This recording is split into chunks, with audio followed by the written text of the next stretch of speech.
Comrades, colleagues, welcome to an RLTV General Election special. I have with me in the room today the almost the full editorial board, Graham Bash, Pete Furman, Norman Thomas, and of course Jackie Walker. And I'm going to be issuing the questions on not just the coming general election and the options and choices in front of us, very limited choices and options, of course, but also the likely political landscape after July the 4th. I'm Mike Cowley, also from LLTV editorial board. So let's get straight into it, comrades. The first question is really just a very quick round table question, comrades, and it could be that you've not made up your mind yet. Obviously, there are different circumstances and different constituencies. But my obvious question, given our general election, is who are you going to vote for? So shall I start with you, Norman? Yeah, who am I going to vote for? Well, at the moment, I'm not sure because we've just discovered there's another independent candidate in our area, and we're not sure. He's on the face of it, he's a pro-Palestine figure. So I may vote for him, but I want to investigate him further. I will vote for anyone who's prepared to come and say that they will not support the present line of supporting Israel in its onslaught on the people in Palestine. So anyone who breaks with that and seems to be a genuine candidate, I would vote for them. At the moment, we haven't got anyone like that in our area. Okay, thank you, Norman. And Pete? I don't know who I'm going to be voting for because it's new constituency, new boundaries, so we haven't got a sitting MP. I won't vote for the Labour candidate, who is Georgia Gould, the leader of Camden Council, daughter of Philip Gould, centrepiece of New Labour, who not only doesn't call for a ceasefire, but oppose Camden Council taking any discussion of it. I'm the only choices, as far as I'm concerned, is I might vaguely vote for the Green candidate who calls for a ceasefire, or probably more likely, I'll spoil my ballot paper and write something on it. I won't, under any circumstances, vote for a Workers' Party candidate. Okay, and we'll interrogate the reasons, the motives behind your options in a wee moment. Jackie, what about you? I don't quite know what vaguely voting it means. I mean, I'm not quite sure if it means that my pen has got to go on the paper and go like that before I vote. But again, in my constituency, we have the part of the Reeves mafia, Labour mafia here now in the new constituency. Don't know her personally, never seen her. Wouldn't vote Labour anyway unless I had a really good candidate here, and we don't. And we don't seem to have any independent or anything else. So I'm going to vote Green, but I don't think I'm going to do it vaguely. I think I'm just going to do it with pen and ink. Thank you, Jackie. And finally, Graham. Give you a one-word answer, Labour. Okay, so that has drawn some gasps from Jackie in particular. So let's interrogate the options. So let me ask all of you, comrades. A lot of us have voted Labour with a very large nose peg, including members like myself over the decades. During the last Labour government, there was deregulation of banking, attacks on trade unions. There was, of course, the Iraq War, PFI and the NHS. There was an awful lot of nose pegs going round, but still socialists opted, probably as a majority, in and outside the party, to vote Labour come the general election. Why? And I'll come to you in a moment, Graham, about why you are sticking with the party despite everything. But for those of you, Norman, Pete, Jackie, who are far less clear, and in fact, some of you are definitively not going to vote Labour, what has qualitatively changed in the party now compared to the new Labour years, where there was plenty of reasons not to vote Labour, but people still stuck with it? Jackie? I'm not saying that during the Blair years I did vote Labour all the time, by the way. I think some of us can maybe confess that that was so, but neither during those years was I a member of the party because I left because of Blair, because I could see what was going to happen. So that's the first thing. I think it's always a question of that well-known phrase, the red line. I think for me, the red line has been not just Gaza, but the whole way that they treat people of color and Muslims. It has become, for me, not just a party where there's a lot of racism going on against Black and Muslim people, which, you know, there has been for some time, but it has become kind of proudly that. I mean, who could put one of their posters up in their window? Graham hasn't, because he wouldn't. And the reason he wouldn't is because they look like the bloody BNP.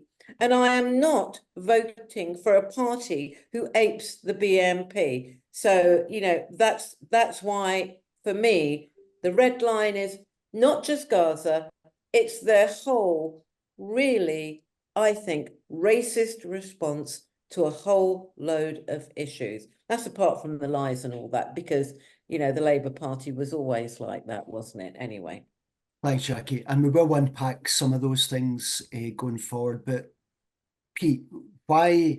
Because you've been a long-standing activist in the Labour Party over the decades. Why now have things changed to such a degree that you can't count on? And so you're at least very unsure that you would vote Labour. Would you, Pete, vote Labour if there was a left-wing Labour candidate in your area who had spoke out for a ceasefire in Gaza, just for example, right from the beginning? Definitely. I mean, if I was in Coventry South or Absalda Begum's constituency, I would definitely vote Labour, and I would probably campaign for them. They are not just because they've spoken out on Gaza, but they've supported picket lines and many other issues, which I think are important. This is the first general election since I could vote where I won't be voting Labour. The reasons, I mean, it's not just Gaza and it's not just the racism, but also the ditching of all policies, the ditching of very much of party democracy, which I was expelled around. So it's a combination of many things. But the Labour candidate where I am has been parachuted in with no democratic selection, even though there was time to have one. And as far as I'm concerned, the other candidates really aren't worth supporting. I mean, I would never vote Liberal Democrat or Tory anyway.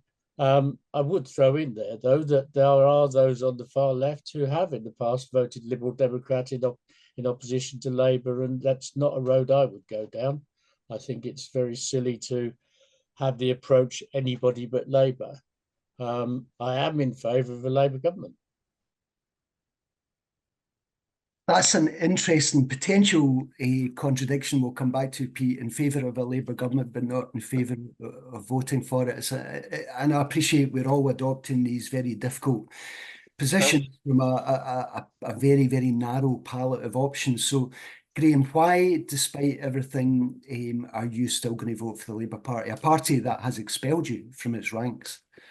Yeah, well, the expulsion of me is irrelevant. And I was slightly distorted when you said that I was sticking with Labour. What I said was I would vote Labour in the particular constituency where I have a vote.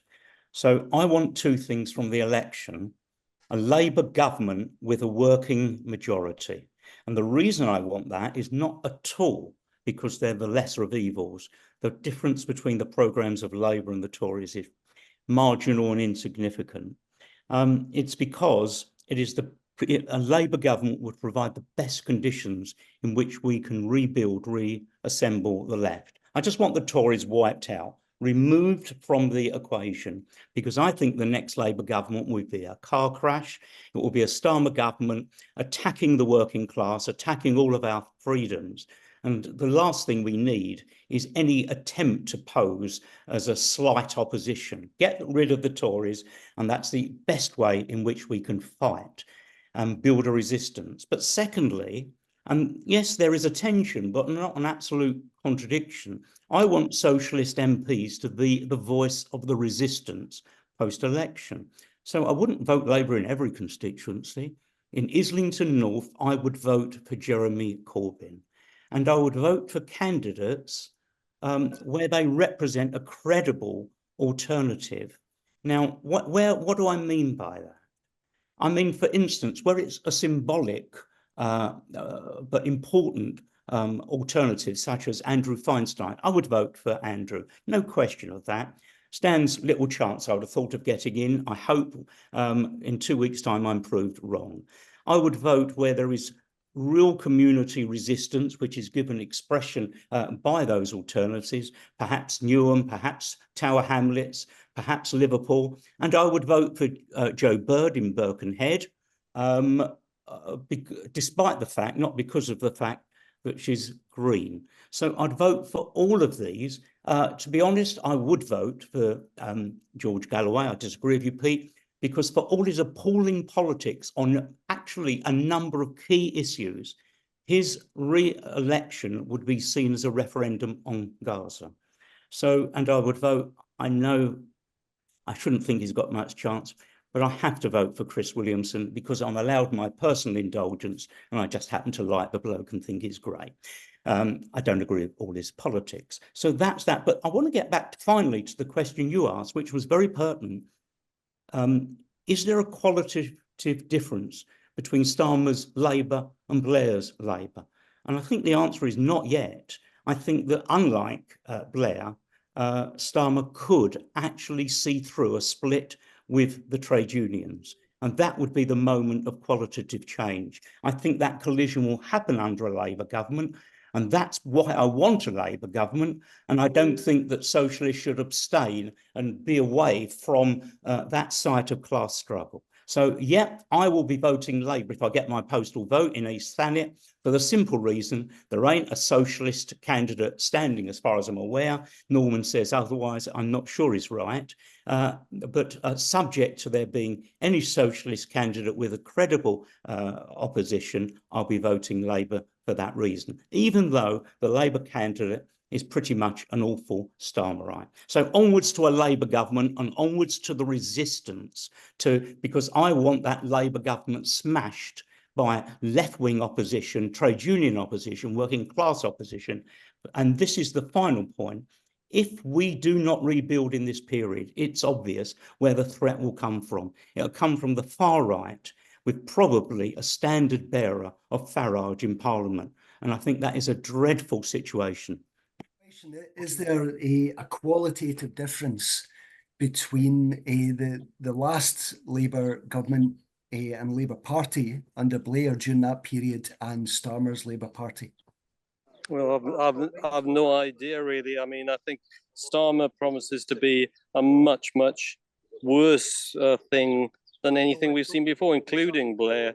So, I mean, the difference isn't so much with my what I've seen. I've now been I was in the Labour Party for several years, and I did an investigation into the Labour Party for the film, and all that has told me the worst kind of things I can think about the Labour Party.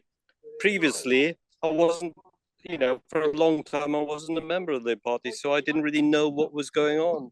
But what I found out has told me some very, very bad things about the Labour Party. So, yeah, I mean, I just want basically to not have to end up with Starmer in charge because, contrary to what Graham says, I feel that Starmer is going to reverse things fantastically, and that also we're going to have a much more authoritarian government than we had under the Tories. Even we're going to have new anti-protest laws, and the possibilities of protesting against it all is going to be incredibly difficult. So, just on that basis, I don't want to see another Labour government, and I'm not sure that the trade unions and other forces are going to be able to put up a battle against what Starmer's planning, because I think Starmer is going to plan a very, very strong authoritarian regime.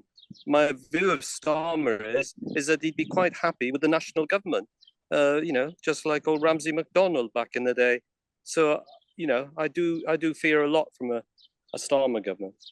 If nothing else, the New Deal for Workers, whatever it's called now, which has been watered down, Unite are not in support. Sian Graham has withdrawn her endorsement. nonetheless, if I was, as I say, being devil's advocate, offers some increments of legal freedom for the trade union movement to organise in workplaces, and to flex its muscles both locally and nationally.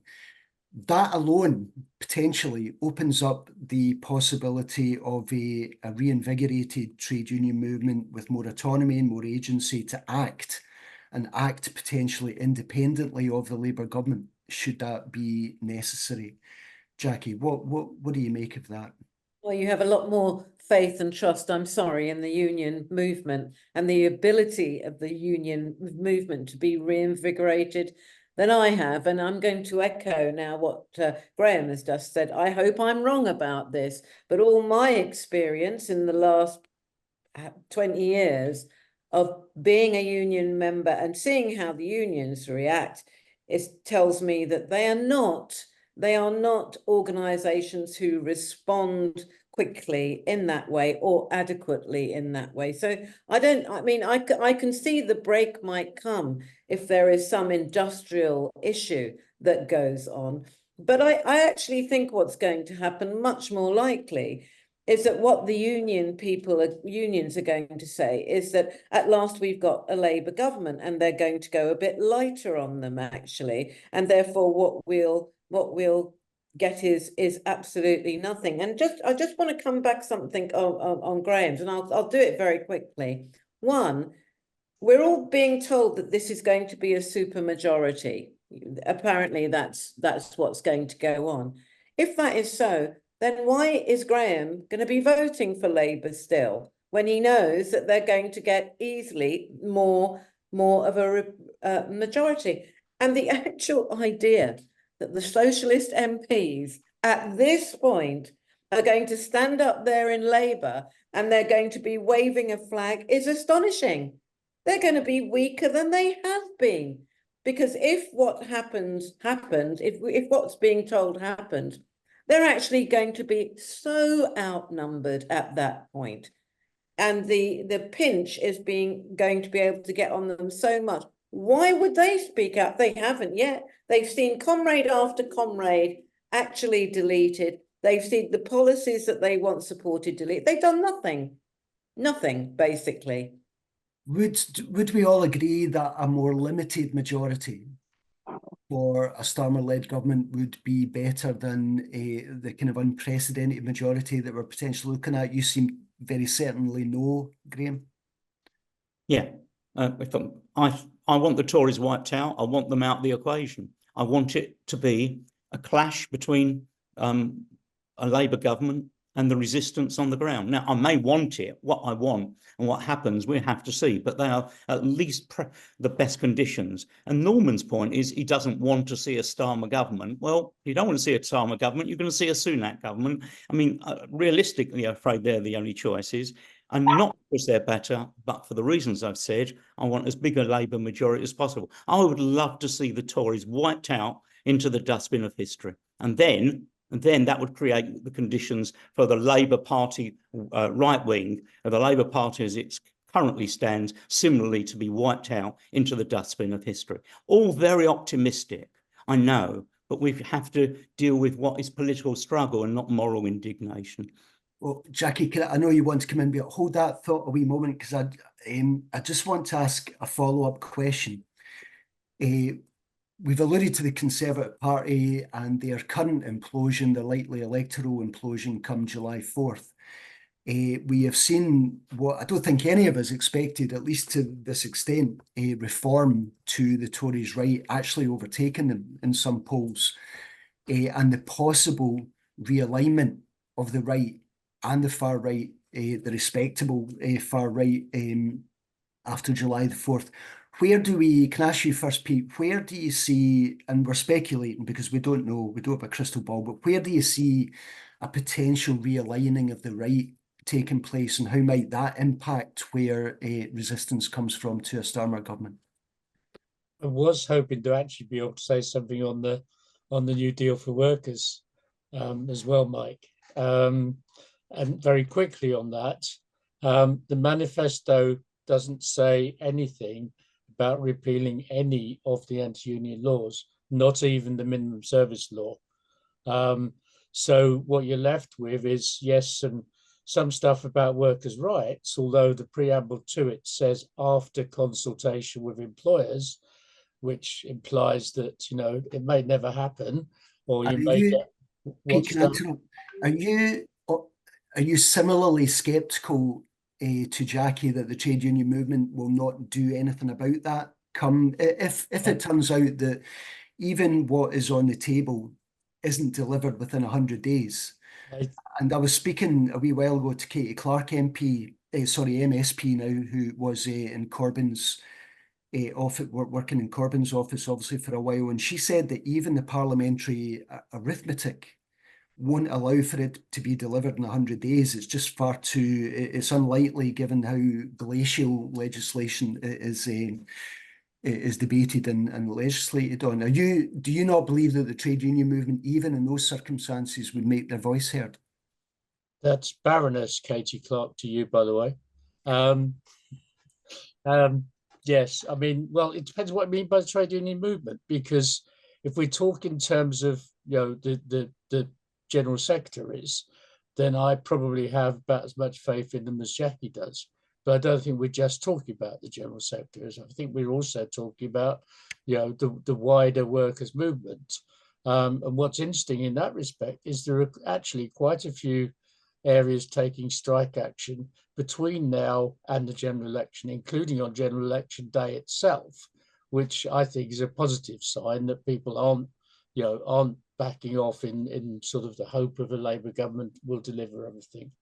I think that there will be clashes between strikers and the Labour government on various issues. How the trade union leaders will react to that, well, I think it'll vary from union leader to union leader, but it's not just dependent on how they react. That's the point. And I think what you're going to see is if union leaders are sort of quiet and so on, because, oh, now we've got a Labour government, you will see a growth within the unions of oppositions to that. In terms of what you were asking, what you kicked off asking me about the growth of the far right, I mean, I think the danger when Starmer fails to deal with the multiple crises we've got, you know, whether it's NHS, transport, climate change, anything else, is that the people who are most likely to gain in that situation are the far right. I think we will see post-election some sort of realignment between Reform and the Tories, because, I mean, sections of the Tory leadership even are close to Reform already. So, and unless the left gets its act together, that is a real danger. And at the moment, the left is extremely fragmented, as the general election candidates show. But beyond that, I think that the important thing for the left is building the extra parliamentary movements. Whatever we get in terms of the parliamentary result, we have to build strong movements around Palestine, around climate change, around everything else, not just to sort of secure what we want, but also to stop the growth of the far right. Thanks. I'm sure, Pete, that's a consensus amongst us, the danger of the far right realigning in a way that makes them a far more plausible electoral vehicle than is perhaps the case now. We've seen that across Europe in European elections. I should maybe a quick corrective, and it could be that we edit this out anyway, but unless I'm wrong, I think you're thinking of Pauline Bryan, Baroness Bryan, rather than Baroness Katie Clark. So apologies, Katie. Apologies, Pauline. Katie's in the Lords as well. Oh, is she? There you go. Yeah. I met her the other day as well. I didn't realise she'd been nobled. Oh, I didn't yes. realise that Nobbled. to the The word is aristocracy. nobbled, not nobled. Nobbled, yeah. It's been nobbled, yeah. So let me ask this final question, comrades, and it may be that there's a little bit of conversation to come out of this. We've looked at our reasons for the voting options we are going to exercise, and obviously those reasons are contingent on the choices we have nationally and locally. We've touched on the role that the trade unions might play or not play. We've looked at a possible realignment of the right. What though, and perhaps we can complete our conversation with on a note of optimism and hope, because as we know, no matter what, and these are pretty bleak times, but we have to sustain that optimism of the spirit. Where do we think the resistance to the Labour government, which is going to be an austerity government, as we all know, as the Nuffield Trust was saying yesterday, in the health service, there is going to be austerity, no matter who wins the election. And importantly, and it may be health, what areas, what issues do you think resistance is more likely to break out under? So Norman, I'll start with you, Norman. I think we can see where the resistance is going to come from. How well directed that resistance is going to be is the big question. Because I can see it, every day really. I'm seeing either through personal experience around here or through watching footage of it, but resistance from the pro-Palestine movement, young people who are involved in both the pro-Palestine movement and in the environmental movement, huge environmental movement, a direct action movement of fantastic proportions, that's going on. And what amazes me is that the left has for many years been going on about the importance of a grassroots movement, whether it was a grassroots movement to support Jeremy Corbyn or a grassroots movement to protest when Jeremy Corbyn was got rid of. And we can see now, beyond ever I've ever seen in my life around here, a huge grassroots movement. The important point is though, that many of those people, especially the younger people, have very little knowledge of politics in any sense, apart from the politics of protesting against things. But that's really the most important thing, really, is that they know that they can fight against it. But how you then redirect it, how you then consolidate that and turn it into a genuine democratic alternative movement, I have no idea. But I can see where the resistance is going to come from. And especially the one point just to finish on that is that we were told not so long ago that students wouldn't protest anymore, that employment was too scarce. But they've been protesting in their hundreds and their thousands and in encampments in a way that we haven't seen before for a long, long, long time, or if ever. So, there is a huge grassroots movement there, but it's got to be directed and it's got to take some sort of substantial democratic shape, I think, eventually, anyway. Okay, that's all I can say about that. And Graham, your argument is that a resistance is more likely to emerge against the backdrop of a Labour government. Would that be fair to say? Not quite saying that. I'm saying it will actually have political implications that could be more decisive, because that would be a direct challenge to Starmer and Starmerism and all he represents. Now, you posed a real challenge to me, which was to put an optimistic scenario, which isn't usually my thing, but let me do it. The opposition, let's be very clear, will not primarily or in any significant way come from the constituency Labour parties. That is just not going to happen. It's going to be outside of Labour, outside of Parliament, and it will be all the things that Norman and others have said, which is on the picket lines, on the trade unions, on the NHS, on disability rights, all of those housing, all those issues, plus the mass movement that is developing over Gaza, where Starmer has disgraced himself, perhaps more than anything else. It's an absolute disgrace. And now let me be really optimistic. And that movement from outside must, if it is to really move, be given some parliamentary expression. And that parliamentary expression, I hope, will come, for all their limitations, from Jeremy Corbyn. And I hope he gets in, it's not certain, by the way, and any other socialist MPs elected outside of Labour, and those few socialists who have stood up in this difficult period. They haven't stood up as much as we wish they would, but they have. And that, I think, is going to be where the resistance will be built. And as I say, if we fail, then we're in for a very, very difficult time indeed.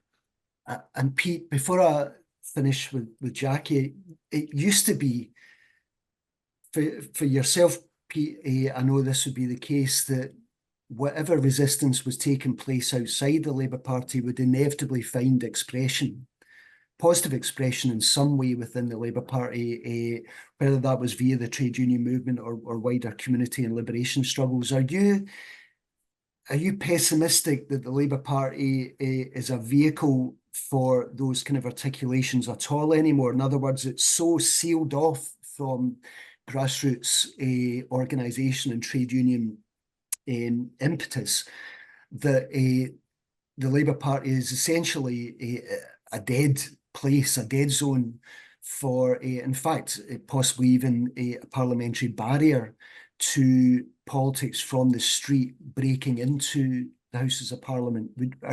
Is that your position, would you say, Pete? Oh, there's a whole lot to unpack there. I mean, I think there is still opposition within the Labour Party. I was in Sheffield over the weekend for the Orgreave commemoration, and one of the banners on that was Sheffield Friends of Palestine, no to Sheffield Labour Friends of Palestine, no to genocide. And you know, there are Labour Party members still trying to resist. I think the problem they have is that Starmer is clamping down on any opposition as much as he can. But I think those people will be faced when we have a Starmer government, which I think we pretty certainly will, the extent to which they take their opposition to Starmer, link up with the movements outside around all the issues we've talked about. I'm not convinced that that will get an early parliamentary representation, but a political representation in the sense that I think most of us understand it is, it's what's crucial. I mean, the problem in a way is that the campaigns aren't joining the dots. So, you know, the Gaza movement is separate to the climate change movement, which is separate to the issue around migration rights, Rwanda, and so on. And I think it's incumbent on the left to draw the connections between those, that, you know, if we want to build a serious political opposition to what Starmer government's going to do, then we have to, you know, try and make people aware of the connections between the different issues. They're not simply separate issues that we can fight around on their own. Thanks, Pete. And lastly, Jackie, just to narrow it down a little bit, you mentioned in your opening comments that one of the reasons you couldn't entertain voting Labour again because of the racism, the Islamophobia, which is some people are arguing is now institutionalised within the party, is kind of baked in. Where do you see what issues are likely to overwhelm the party and might provide a source of meaningful opposition and resistance? Are there particular issues you think we're speculating, obviously, but are liable to be catalysts? I mean, I think all of the above that people have mentioned, I agree with. And I just want to add, I have absolutely no doubt that the damage that the Starmer regime have done to race relations in terms of attitudes towards the Labour Party is both deep and it's serious, it's significant. Now, how that's going to play out depends a lot on what happens in the next, 7 years. But I think it's a serious wedge, which I have never seen. I mean, I was away for a weekend with a group of all Black women, and for the first time, there was not one person there who was saying, I'm definitely voting Labour. There were plenty saying, I'm still thinking about it, but everybody had on their mind the behaviour of the party, not just, by the way, towards Diane Abbott, but generally towards the Ford report, towards the other Black MPs, towards Muslims, and to what is an obvious hierarchy of race. Now, who knows what that might mean? I mean, if we saw, for example, another sort of urban riot scene, what would that do in terms of the Labour Party? And I think none of these, we just can't know where it's going to come from. I just think we, in all our diverse ways of seeing things, we have all just got to be ready for it. I think that's a good place to end. Thank you, Jackie. That no matter where we are in the firmament of socialist ideas, we have to be alert. We have to be as well organised and with as strong capacity as we can possibly muster in difficult circumstances, and be ready, be prepared. And hopefully, again, this conversation between differing views on our editorial board is an exemplar of how the wider socialist movement might speak to each other and address each other and disagree well with one another. For the most part, anyway. We will gather again in a very different and yes, difficult dispensation post July the 4th and take up these issues once again. Until then, solidarity, everyone. Keep fighting.